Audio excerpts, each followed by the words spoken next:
This video is for entertainment and education of grown-ups only. Viewer discretion is advised.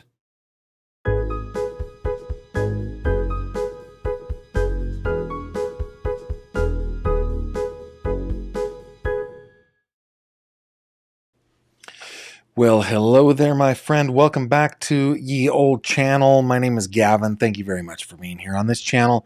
We like to cut through the fluff. We like to cut through the sensationalism.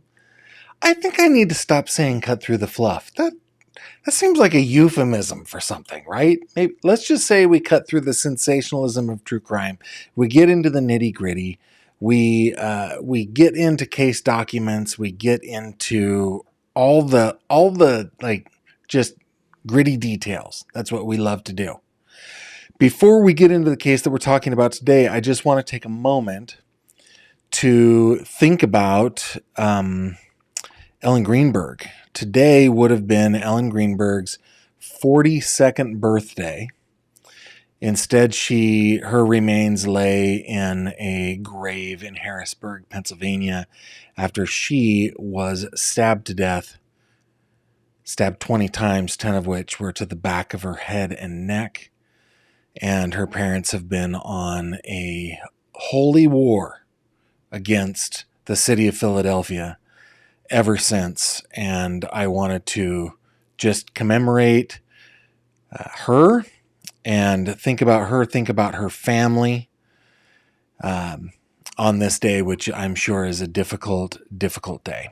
So, Josh and Sandy, I'm thinking of you guys and hoping that today is as good as it can be, and as we memorialize your beautiful daughter. Okay, speaking of somebody's beautiful daughter, tonight's case is another look at the murder of Suzanne Morphew. She was 49 years old, mother of two. On May 10th of 2020, she went missing. Her body was not found for another 2 years. Something like that. I don't remember the details. But her husband told police that everything was honky-dory, all was well in Zion. But as they investigated it, not all was well in Zion. And indeed, they brought charges against Suzanne Morphew's husband, Barry Morphew, pictured here on the right, but those charges didn't stick, mostly because of prosecutorial misconduct, not because they didn't have the evidence. It's because the prosecutor, man. But as you guys know, over the weekend, an indictment was unsealed. Barry Morphew was arrested. Here is his mugshot from Phoenix, Arizona area. And an indictment was published. And in that indictment, we got to learn a little bit about the case that police have against Barry Morphew. Now, the main crux of the case, as far as I can tell, is that in his gun safe, Barry Morphew had a tranquilizer gun.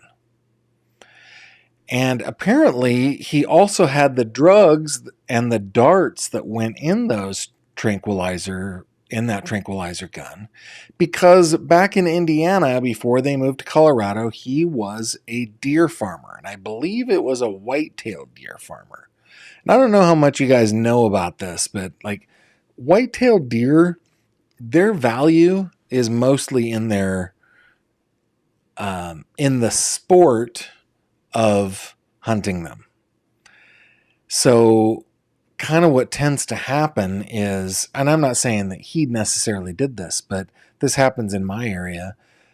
There will be people that farm these animals, and they do so in order to be able to control the DNA that goes into their stock in order to get larger antlers, larger bucks, and then they will transport them over to a hunting ranch, usually with always with very tall fences, and then people pay to go to that ranch to hunt a white-tailed deer. And That begs the question, how do they get them from the farm where they are raising them to the ranch where people pay to hunt them? And the answer to that question, you guessed it, is tranquilizers. Okay? Because it does not matter if you have bottle fed a white-tailed deer or a fallow deer or whatever kind of cervid that you are raising, they are all wild animals. You could cuddle with that thing from the time it's a fawn all the way through its yearling. By the time it has gotten its first set of antlers, it would rather stab you than cuddle with you. So what farmers have to do is they have to tranquilize them. There are a couple of different ways to do that. One of the most popular way is through a cocktail, a medical cocktail known as BAM. Now, I am not good at pronouncing the drug names, but there are 3 drugs, one of which is an opioid, and then that cocktail of drugs puts the animal out. The animal is able to be transported over to the ranch where there are then reversal drugs. They can wait for it to wear off too, but there are reversal drugs. And the animal gets up and like nothing ever happened. And that's how they do that. And that apparently is the reason that Barry Morphew had a tranquilizer gun. Now, on Saturday, we should talk about the elephant in the room. Speaking of elephants, BAM is used on elephants. They're used on lions. It's used on lions. It's used on elephants. It's used on all sorts of equine and porcine animals and cervids. It's used all over the place. Yeah, I've gone down this, this rabbit hole of BAM. Anyway, let's bring up Suzanne's picture while we're talking about this. Anyway, so as I was trying to figure out the case on Saturday, the elephant in the room. On Saturday, we had just like the worst luck. We had gremlins. It interrupted the live stream. It was changing my video. It was doing all sorts of stuff. It was crazy. And I think I tracked down the culprit. It was our house ghost, Jimmy. He and I have had a talk. I think that we're going to be okay from here on out. However, I have ordered the new computer. It should be here in a couple days. Okay. Man, I've just gone in circles here. What I wanted to bring you over to is this document right here. Let's bring you over to it. Okay. This is from the grand jury indictment. Let me bring it up to the top here, right? This was dated June 18th. This is the indictment on 1 count of murder in the first degree, the murder of Suzanne Morphew. Now, if we go back down to where I was, let's just read this paragraph here, and then we'll pause and talk, okay? Oh, goodness. Law enforcement located a locked gun safe in the garage during the search of the Morphew residence. Inside that gun safe, law enforcement located a dart rifle or tranquilizer rifle positioned toward the front of the safe. Law enforcement also found packages of New Dart brand tranquilizer darts in the gun safe. That is an indication to me that he was using a pneumatic gun. There are other tranquilizer guns that use like a standard cartridge in a regular gun, right? One that has black powder, a black powder mixture. His was a pneumatic, it appears to me. The packages of darts included capped hypodermic needles inside of them, which were designed to load the darts. Law enforcement found one of these needle caps in the dryer after the dryer's contents were removed. Law enforcement also found men's shorts among the contents of the dryer that were removed prior to finding the needle cap. The shorts appeared consistent with the shorts Barry Morphew was seen on video wearing on May 9th, 2020, less than 1 hour before he returned to the Morphew residence. No tranquilizer formula was located during law enforcement's search of the home and vehicles. Okay, this piqued my interest. Let's bring Suzanne back up here while we chat, okay? This piqued my interest because as I was looking at this 10-page document thinking, man, this is great to have this much information, knowing that it's not the entire case because it's just enough to establish probable cause presented to the grand jury to get them to indict Barry Morphew. And remember, Mr. Morphew, this is his first indictment. He was not indicted the first time. He was simply charged. Okay? So grateful for these 10 pages that the prosecutor, what's her name, Ann Kelly, provided for us. Well, she didn't really provide them for us. The court did. But either way, we got tons and tons of information out of it. But I was thinking, I feel like I know more than this already. And sure enough, as I went back through my case file from the last time we talked about the Suzanne Morphew case, which was like a year ago, there is a document that is 131 pages long, which is the warrant for the arrest of Barry Morphew and the affidavit of probable cause. This was from 2021, May 4th of 2021. Okay, now, I did a quick search for darts, I think, and it took me to this page. We're going to scroll down a little bit. This was not redacted. I redacted it for the sake of YouTube. It's a forbidden word. And anyway, it doesn't matter. I won't get off on that tangent, okay? This talks a little bit about a conversation that an investigator had with Barry Morphew. So Barry Morphew, who I can't believe has gotten away with this for over 5 years now, was so stupid. he just talked to investigators. And part of the affidavit of probable cause, a lot of the affidavit of probable cause, contains his interviews. And let me just show you this. I'm gonna zoom out so you can get a good look at this. I'm gonna come up to like page 1. Let me just show you. I'm just gonna go through this real fast. Okay, there are photographs in here.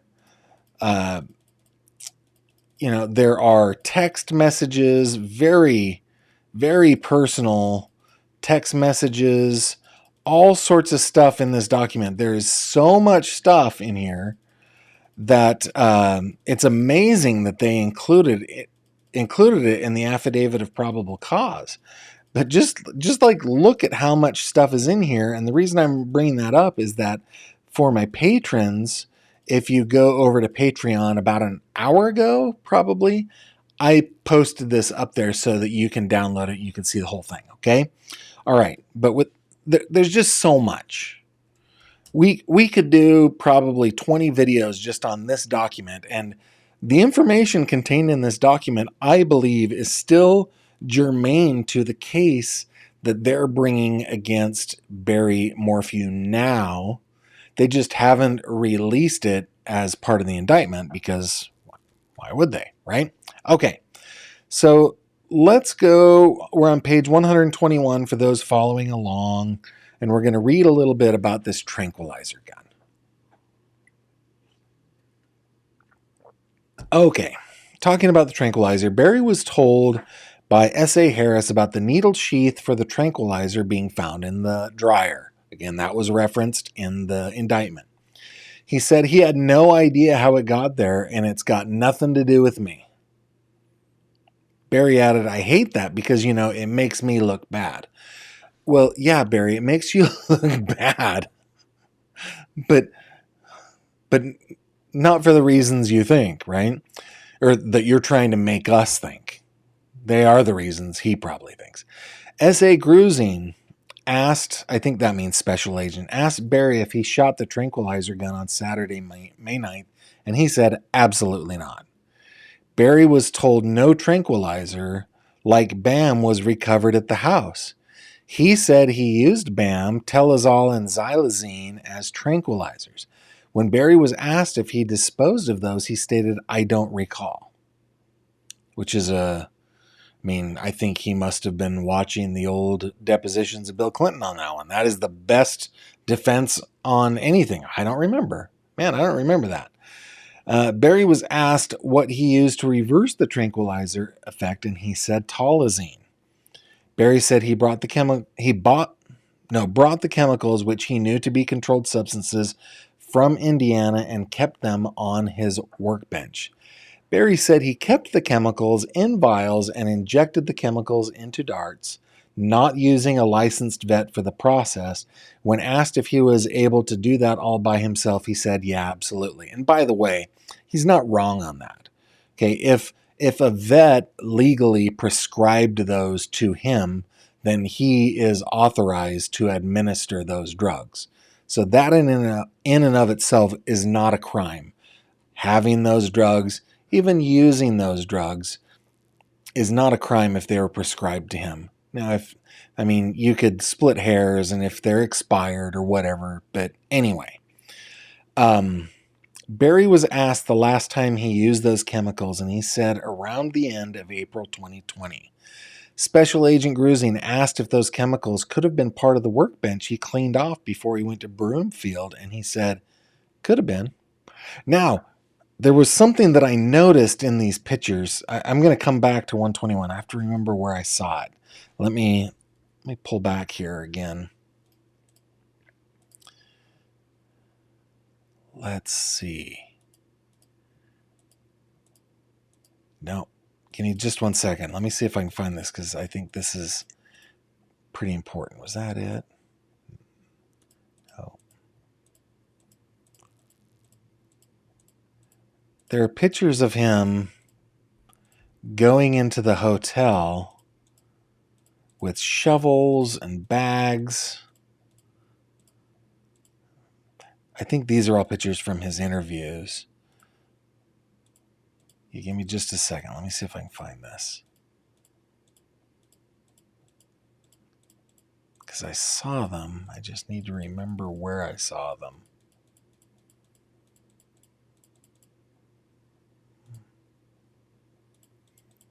Yeah, here we go. Yeah, so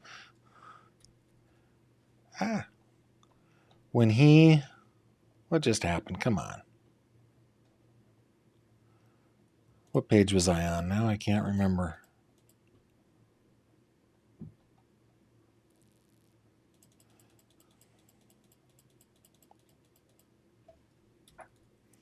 You guys are probably just like, "Gavin, come on, man."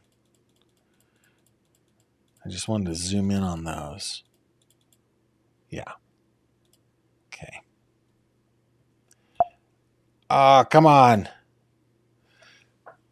And of course, Acrobat just crashed. Give me just a second. Looking forward to that new computer, man. Looking forward to that new computer. All right.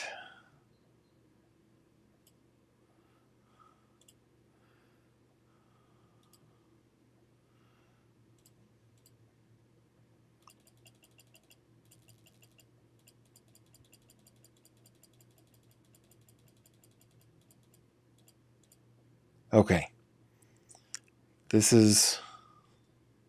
See, hopefully I can zoom in here without it crashing. Why does it keep doing that? I wish it would not do that. Anyway, guys, it doesn't matter. He had a whole bunch of stuff that he took with him to Broomfield. Garbage bags full of stuff. And disposed of stuff probably along the way. Okay.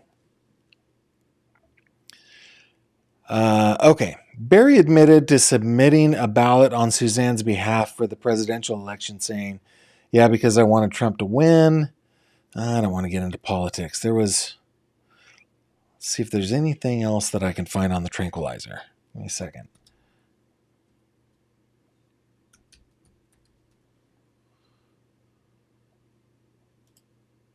All right. Okay. Yeah, this I wanted to read. Okay, on April 20th, 2021, Special Agent Grusing interviewed Lisa Wolf, field veterinarian retired, Colorado Parks and Wildlife, who advised she developed and tested the solution BAM, which is butorphanol, azaparone, and medetomidine, an anesthesia combination that is used to immobilize a broad range of species of animals. Wolf practiced as a licensed veterinarian for 35 years and taught courses on the effects of sedatives on wildlife.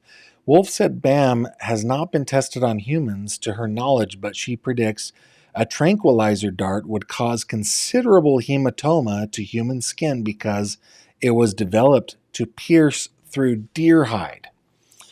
So when you go online and you look for what these tranquilizer darts look like, let me see if I can find one. The kind that he had. There we go. Let me bring you over here. You can see that it is a very, very thick needle with a barb on it. And that barb might slide, it might come off or whatever, but with a barb on it to keep it from coming out when the animal gets hit with the tranquilizer. And I thought about showing you what that looks like, but then I thought, I think YouTube would probably take it down. But you can find on YouTube videos of, YouTube wouldn't take it down. They would demonetize it. But you can find YouTube videos that are 15, 16 years old of people hitting their farmed white-tailed deer buck with these darts. And like, if one of us got hit with one of them, it would be painful, extremely painful. I mean, look at that thing. Just look at that thing, man. Okay, so to continue, Wolf estimated that a female of Suzanne's size would likely be fully sedated from a dose of BAM in 8 to 12 minutes and in complete sedation from 2 to 8 hours, depending on how her body reacted to the tranquilizer and her resting position. Wolf suggested the dart would be very painful and estimated a female would likely run for 2 to 3 minutes, and she would feel a little bit drunk before complete sedation, appearing wobbly and unstable. The only safe place to fire the dart would be into the buttocks area because the impact to internal organs would cause considerable damage, and the dart should not hit any bones. Wolf said, and by the way, this is something that someone who farms or farmed white-tailed deer would know. It needs to be intravenous, right? It needs to be in a big, meaty part of the body that you're sedating. Back over to Acrobat. Okay. Wolf said that a person's breathing would be difficult while sedated from BAM due to brain hypoxia, since oxygen coming into the blood would be low. If a person was lying on her back, her breathing would sound like a snore as the tongue would be pushed into the airway, because when the tranquilizer hits, all of the muscles completely relax. Wolf said a BAM dose to a human could be fatal depending on the health of the person, and a second dose would likely cause brain damage. A licensed veterinarian must prescribe BAM for it to be used legally. Wolf was asked about Telazol, mentioned by Barry in his interview, and she said that is a heavily regulated anti-aesthetic, more potent than BAM, that is only to be used by licensed veterinarians. Telazol was used by CPNW to bring down bears who would remain sedated for 2 to 8 hours. It was also used for surgery, and there's no reversal drug for it. Wolf believed Telazol was a DEA Schedule III class drug, and she was surprised any civilian would have it. Wolf said that xylazine is similar in nature to BAM and is a sedative, sometimes used to smooth out the effects of Telazol. She stated that tolazine reverses the sedative effects of xylazine. Wolf said, and atipamezole would likely be used to reverse the effects of BAM. Okay, I wanted to... Barry initially blamed a mountain lion for Suzanne's death upon being notified of her bicycle recovery. In 2021, Barry blamed the turkeys for why he did not have veggie soup with Suzanne during lunch on Saturday, May 9th, the deer for why his tranquilizer gun was used to explain the needle sheath recovered in the dryer, and a chipmunk for why he was running around his house after arriving at 2:44 p.m. and firing a gun of a .22 caliber to describe his violence toward Suzanne that afternoon and the caliber of the tranquilizer darts.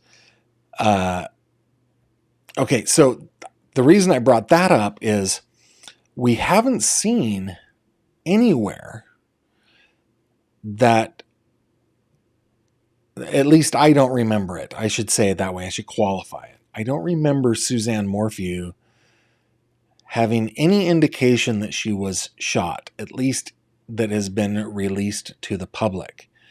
Now, if he's running around shooting a .22 caliber and he's saying it's because of chipmunks, the other thing that it could be is he could be like unloading on his wife. It's possible.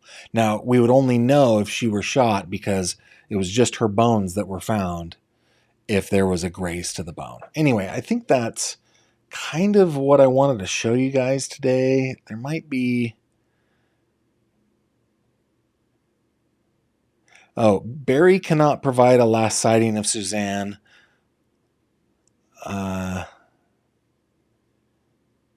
What is this?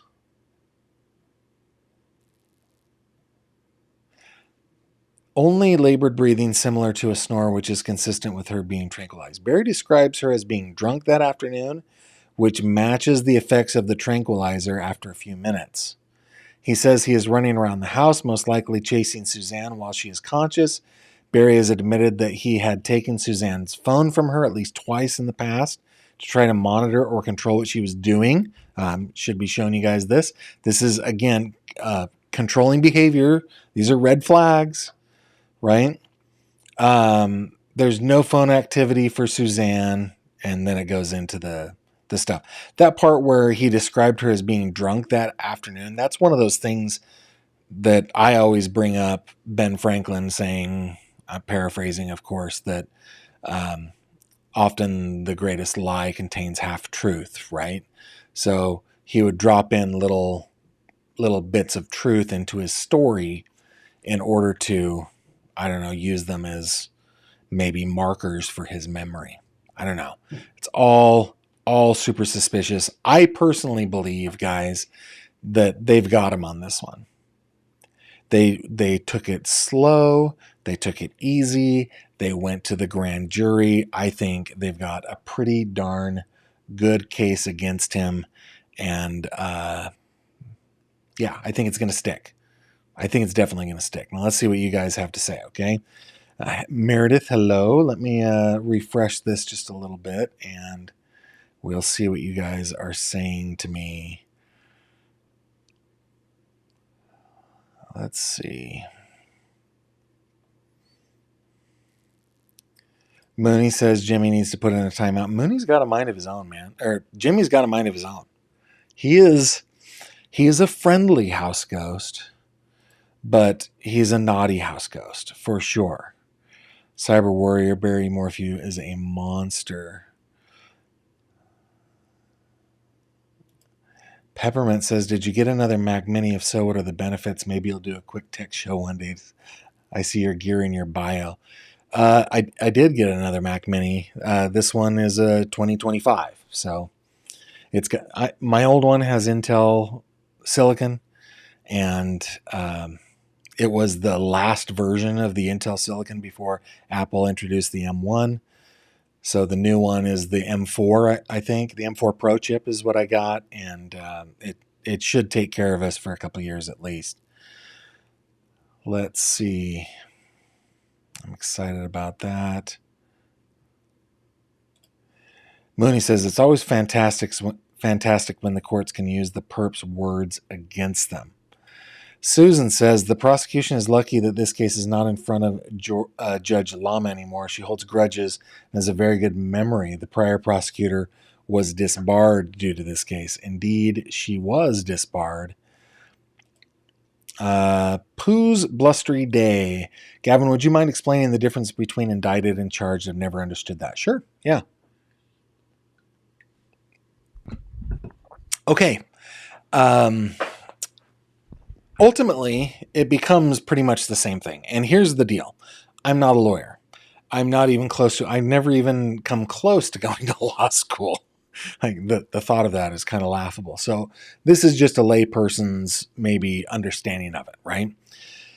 Different states have different processes to go through in order to level a charge at somebody.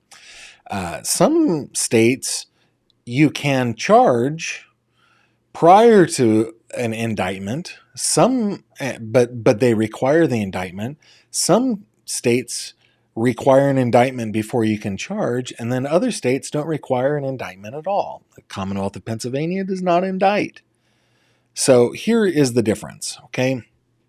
When you are going to charge somebody and you're going to get a warrant of arrest, the process there is you must convince a judge that probable cause exists to make the arrest. And that's it. Okay? There's usually a second component to that after the person is arrested and charged, and after they are arraigned, they are given a preliminary hearing. And in that preliminary hearing, the prosecution must in open court prove to a judge to basically the level is probable cause. It doesn't rise to the level of reasonable doubt or anything like that. It's just probable cause, right? It's usually an expanded presentation. This is what we have to establish probable cause to take this case to trial. And typically what happens is it's usually the judge or a member of that district that signed off on the arrest warrant anyway, but under questioning from defense, and defense can make arguments that probable cause doesn't exist and so forth. And in that case, if probable cause exists, then it's held over to a higher court. All right. An indictment is a similar process. However, it's not a judge that determines if there's probable cause. It is a jury. So what literally happens is, outside the presence of the defendant, because there hasn't been a charge yet, outside the presence of the defendant's attorney, in secret, a grand jury is convened. And it is convened just the way jury duty is convened. You get a summons to appear for jury duty, and when you get there, you may be told, this is a grand jury. And they go through a voir dire process, the whole thing, and make sure that you're going to be an impartial grand jurist. Or grand juror, I think is the better way to say that. And then, in secret, they present their case to the grand jury. And the grand jury must vote, and each state has different thresholds, but the grand jury must vote that probable cause exists. If they vote that probable cause exists, they hand down what is called an indictment. And that indictment is a charge. That is it. So the difference is, without an indictment, it is a judge that is convinced that the probable cause exists. With an indictment, it is a jury that determines that probable cause exists. And here's the thing. Different places have different rules as to when they convene grand juries. Some of them only do it once or twice a year. For example, down in Mississippi, in the Kirby Carpenter case, charges were levied against Jeff Spence, Karen Spence, Caitlin Spence. They were arraigned. They were given no bail in that case, right? And then they had to wait until the next time a grand jury was convened, and it was scheduled. I think it was in April. They had an April grand jury. So they had to sit in jail waiting for the grand jury to convene. In other places, where in federal cases or other state places where there is a larger population of criminals, they might convene grand juries all the time. Just they're always having a grand jury going. Hopefully that helped. I don't know. Maybe it did, maybe not. Who knows? Continuing on, let's see.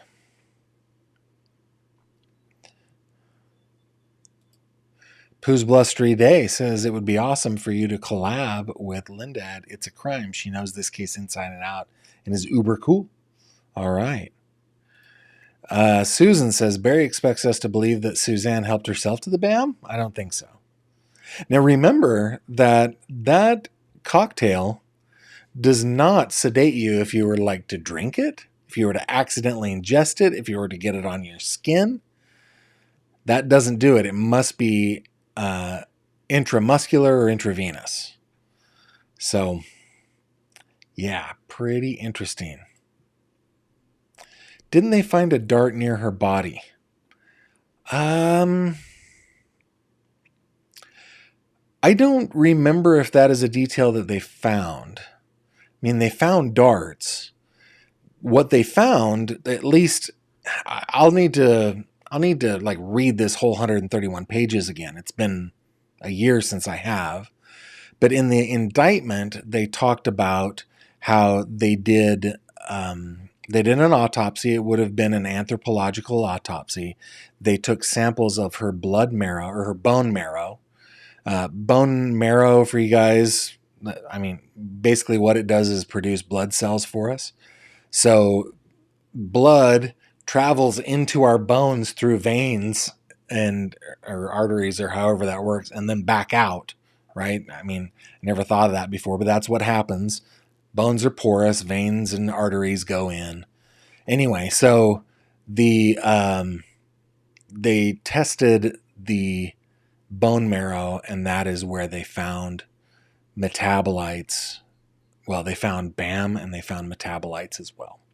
I can't remember if they found a dart near her body or not. Linda says maybe you could let the house ghost have your old computer after you get the new one up and running as kind of a bribe. Like Jimmy wants to be connected too, right? There's no internet for our dearly departed. Yeah, maybe I should do that. Or what I have been thinking about doing is using the old one for stuff that isn't quite so process intensive. So for example, maybe we will be able to start live streaming court hearings, trials and things like that using the other computer. I'm just kind of spitballing. I'm not quite sure. Maybe Jimmy needs it. Maybe he does. You know what Jimmy needs most of all, though? He just needs a little understanding. He's a good guy. We love Jimmy. For those of you who don't know what we're talking about, we've got an old house. It was built in the early 1900s, and it was built, the original owner was a man named James, and it is our belief that he continues to haunt this house. He died in this house, and he continues to haunt it. But you know what James loves? He loves our music room. That's what he loves. All right, guys, I think that is it for tonight. I appreciate you taking some time with me today. I actually I was talking with my ragtag group of amazing volunteers. I consider us the Battlestar Galactica of true crime. We are a ragtag fleet on a lonely mission thing, but in Slack, I was like, what are we going to do? We've already talked about... Anyway, there isn't much going on in true crime today on YouTube. And we thought about taking the night off. But I don't know. I don't want to skip a night. I like spending some time with you guys. And it's pretty fun. Oh, one more question came in before we go. Don't dox me. I will not dox you, sir or madam. Does the grand jury after indictment get dismissed and a new jury comes in to try it, or are they given... the grand jury does not try the case. In fact, usually what happens is a grand jury is convened and they're presented multiple cases during their session, and they will hand down indictments or not on a bunch of cases. Sometimes it's one, sometimes it's 10. They'll be in jury duty for like a week sometimes.